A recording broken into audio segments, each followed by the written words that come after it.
Fala galera, bem-vindos a mais um Triplo F. Toda essa controvérsia envolvendo a bilheteria da Liga da Justiça e o fato do filme ter ficado bem aquém das expectativas me deu vontade de fazer um vídeo a respeito das maiores decepções de 2017 até o momento em termos de bilheteria. O critério que eu utilizei para decidir quais filmes entrariam ou não na lista não foi um critério absoluto, ou seja, qual filme fez menos dinheiro, qual filme deu mais prejuízo, entra na lista ou não. Um dos critérios que eu levei em consideração é o quanto o filme era esperado fazer e não somente quanto o filme fez. E o quanto de dinheiro o estúdio investiu no filme e o quanto de tempo o estúdio investiu no filme para lançar e o filme acabou fracassando.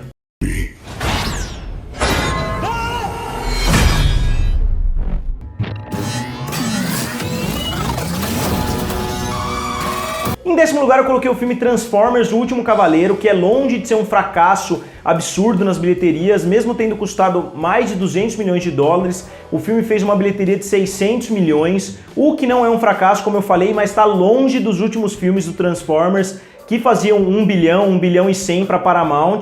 E para mim isso mostra que o público está saturado da franquia do Michael Bay. Eu não sei o que eles vão fazer com os outros 10 filmes do Transformers que eles tinham planejado para os próximos anos. Ou eles diminuem muito o orçamento, ou eles simplesmente desistem desses projetos, porque eu acho que já deu o que tinha que dar para a franquia do Transformers. Então para mim foi uma decepção muito positiva.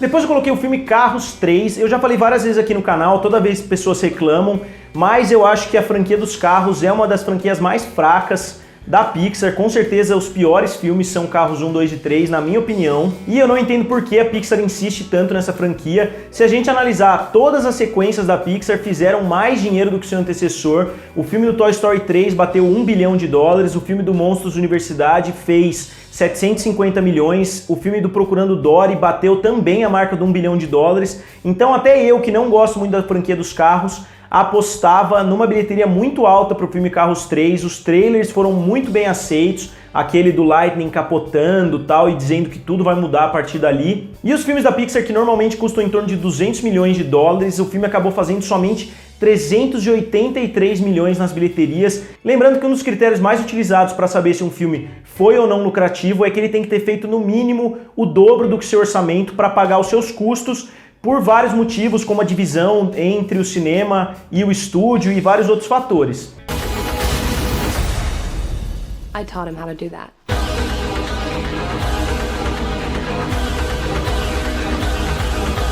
Depois eu coloquei um filme diferente que não segue muito bem as regras do circuito hollywoodiano, mas mesmo assim o filme não deixa de ser um grande fracasso para o estúdio que fez ele. O filme Valerian e a Cidade dos Mil Planetas, o filme de ficção científica dirigido pelo Luc Besson, custou incríveis 177 milhões de dólares e acabou trazendo um retorno de somente 225 milhões de dólares. Então pode falar que o filme não é do estilo hollywoodiano, que o filme vai tirar lucro de outras formas, mas não tem como a gente enrolar essa história. O filme Valerian foi sim um grande fracasso, não trouxe o público europeu que eles esperavam trazer em tão grandes números assim, e a bilheteria nos Estados Unidos foi um fracasso total. Depois, cavando mais ainda a cova da Paramount, talvez um dos piores projetos de todos os tempos em Hollywood, o filme Monster Trucks, que muitas pessoas calculam que tenha custado quase 200 milhões de dólares pelo tempo que ele levou para sair do papel, pelas quantidade de vezes que eles anunciavam que o filme ia sair e prorrogavam, o dinheiro ficou parado no filme muito tempo, então isso tudo tem um custo. E esse filme que tem um orçamento altíssimo, trouxe um retorno de somente 64 milhões de dólares, e assim como o primeiro Star Trek, simplesmente não dá para entender para onde foi tanto dinheiro. O filme tem um visual extremamente pobre, parece um filme da sessão da tarde mesmo. E pra mim foi uma das maiores cagadas da história do cinema e mais uma das péssimas decisões da Paramount nesse ano. Depois eu coloquei o filme Mother, do Darren Aronofsky, um filme que muitos amam, muitos odeiam. O marketing, todo mundo concorda que não foi tão focado assim, que não representou muito bem o que o filme estava tentando transmitir para o espectador. E é mais uma mostra de que ou o estúdio dá muito controle pro diretor, mas dá um orçamento muito baixo, ou eles dão um orçamento muito alto e tem um controle sobre o filme. Eles acabaram dando um orçamento alto para o Aronofsky e deram o controle criativo total para ele fazer o que ele quisesse. Acabou saindo um filme meio art house, que não atraiu muita gente. O filme custou 30 milhões de dólares e trouxe somente 44 milhões. Então o filme deve ter dado uns 20 milhões de prejuízo, no mínimo, também para a Paramount.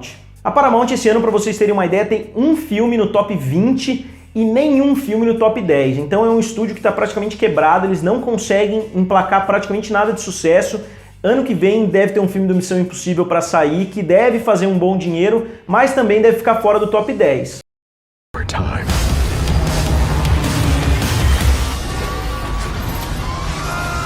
Depois eu falei do filme Power Rangers, com a promessa de ser uma das grandes novas franquias aí de Hollywood, investindo nos fãs que existiam na década de 80 e 90. A Lionsgate anunciou 7 filmes do Power Rangers, que ia ser uma enorme franquia, ia ser uma grande série de filmes que eles já tinham tudo projetado. E o filme que custou 100 milhões de dólares trouxe somente 142 milhões de dólares nas bilheterias, ou seja, foi cancelado todas as sequências. E eu acho que a menos que eles rebootem toda a história daqui a uns 10 anos, nunca mais a gente vai ver um filme do Power Rangers no cinema.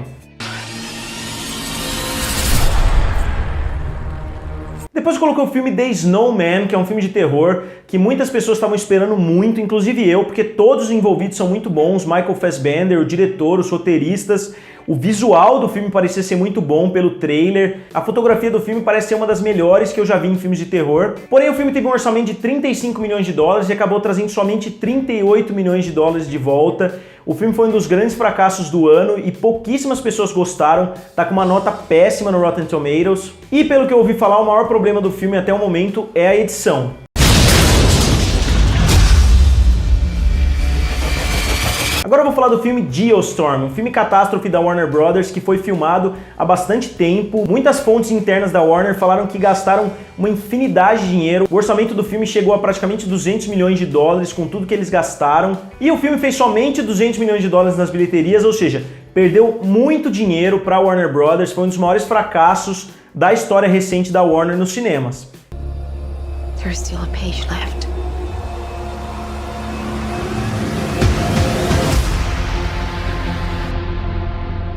Falando da Warner, o estúdio definitivamente não teve um ano tão bom assim. Eles soltaram o filme Blade Runner 2049. Se vocês me perguntassem há alguns anos qual filme não valeria um investimento para uma sequência de larga escala, eu diria que é o filme Blade Runner. Eu gosto bastante do primeiro, mas é um filme que jamais quebrou a barreira de ser um filme cult, nunca atingiu o status de filme mainstream, de grande sucesso, e a Warner decidiu investir 150 milhões numa sequência de Blade Runner e fez trailers que não entregam nada sobre a história, trailers extremamente misteriosos que não convenceram quem já não era fã de Blade Runner a ir assistir o filme. Então, na verdade, o erro para mim aqui foi o orçamento muito alto que eles deram para o Denis Villeneuve e o marketing que eles não tentaram convencer pessoas que já não são fãs de Blade Runner a assistir a sequência.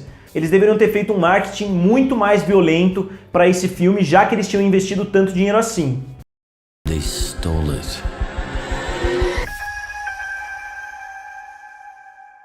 Depois, mais uma belezura de lançamento da Paramount esse ano, Ghost in the Shell estrelando Scarlett Johansson. O estúdio que fez de longe os piores investimentos de 2017, gastou mais de 110 milhões de dólares nesse filme, que trouxe somente 169 milhões de dólares de volta. O que eu acho que os estúdios não entenderam até agora é que público de videogame é público de videogame, público de mangá e anime é público de mangá e anime, e o público de cinema são coisas completamente diferentes. Eles apostam muito dinheiro em coisas que são famosas, mas não são filmes famosos, são famosos em outras mídias e é muito difícil fazer essa conversão de uma mídia para outra, o que para mim torna inexplicável um investimento da Paramount acima de 100 milhões de dólares em uma propriedade como Ghost in the Shell, que ainda não tinha nenhuma comprovação que teria o menor sucesso nas bilheterias, e acabou que eles estavam errados mesmo. Eu acho que os estúdios têm que focar em saber a diferença entre um grande sucesso em outra mídia e alguma coisa que vai se converter muito bem para o cinema, como é o caso de um Harry Potter da vida, que era um fenômeno tão grande e as pessoas estavam pedindo por um filme. É muito diferente fazer um filme do Akira, fazer um filme do Ghost in the Shell, fazer um filme do Death Note, que se você perguntar para os fãs, muitos deles não vão ter interesse em assistir um live action americanizado.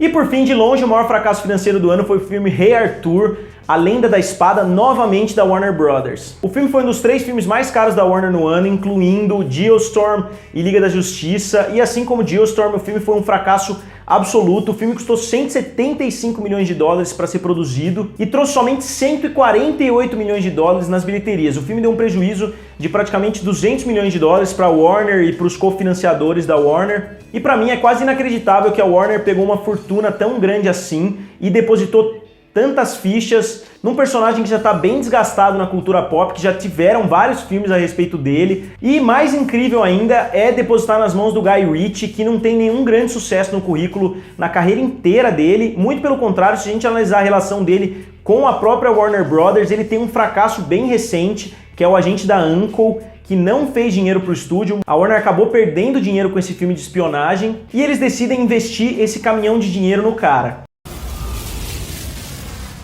Então, se a gente analisar essa lista, a maioria dos fracassos de bilheteria foram devido a filmes de baixa qualidade ou investimentos péssimos dos estúdios, poucos filmes muito bons. O único caso da lista que eu acho que é um filme muito bom é o Blade Runner 2049 e o Rei Arthur, que bastante gente gosta, bastante gente odeia, é um filme bem divisível. Mas eu acho que todos os outros demonstram que ou os estúdios erram no orçamento ou eles erram no marketing. Então a gente vê que esse ano, com exceção de alguns grandes sucessos, não foi um ano tão bom assim para Warner e foi um ano catastrófico para Paramount, que a meu ver pode quebrar o estúdio. Qual vocês acham que foi o maior fracasso do cinema esse ano? Digam nos comentários, curtam o vídeo e se inscrevam no canal. Valeu e nos vemos em breve.